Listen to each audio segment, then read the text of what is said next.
वह एक अमीर परिवार से आता था। ट्रांसफर स्टूडेंट के रूप में उसके पहले दिन ही उसने पूरे कैंपस का ध्यान अपनी ओर खींच लिया।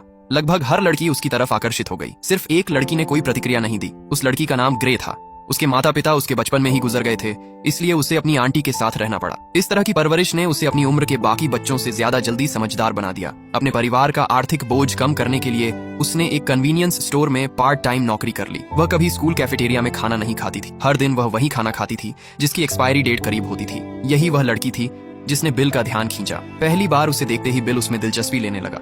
उनकी आंखें कुछ पल के लिए मिलीं, लेकिन लड़की सीधे उसके पास से निकल गई। क्लास के बाद बिल मैदान में अपने दोस्तों के साथ बात कर रहा था। तभी उसने किसी को ग्रे को आवाज लगाते हुए सुना। उसने मुड़कर देखा और पाया कि एक लड़का ग्रे के लिए खाना लेकर आया था। बिल ने देखा कि उसका दोस्त जैक भी ग्रे को देख रहा था। उसी पल उसे समझ आ गया कि जैक भी ग्रे को पसंद करता है। तभी अचानक आसमान में एक अजीब सा बादल दिखाई दिया। छात्रों के बीच इसे एक तरह की कैंपस कहानी माना जाता था। इस घटना ने तुरंत सभी छात्रों का ध्यान अपनी तरफ खींच लिया। हर कोई अपने फोन निकालकर फोटो लेने लगा। ग्रे ने इस पर बिल्कुल ध्यान नहीं दिया जब तक उसने नोटिस नहीं किया कि बिल भी उसे देख रहा है। उनकी आंखें फिर कुछ पल के लिए मिली। उस पल ऐसा लगा जैसे उनके आसपास की सारी आवाजें गायब हो गई हों। स्कूल से घर जाते समय जैक अचानक ग्रे से टकरा गया। उसने तुरंत इनकार कर दिया कि यह जानबूझकर हुआ था। बिल तुरंत समझ गया कि वह क्या सोच रहा है। फिर दोनों ग्रे का पीछा करते हुए उस कन्वीनियंस स्टोर तक पहुंच गए जहां वह काम करती थी। उस शाम जब ग्रे काम कर रही थी, तभी उसे अपने बॉयफ्रेंड का मैसेज आया। उसका बॉयफ्रेंड चाहता था कि वह उसके साथ गेम खेले, लेकिन ग्रे के पास बिल्कुल समय नहीं था।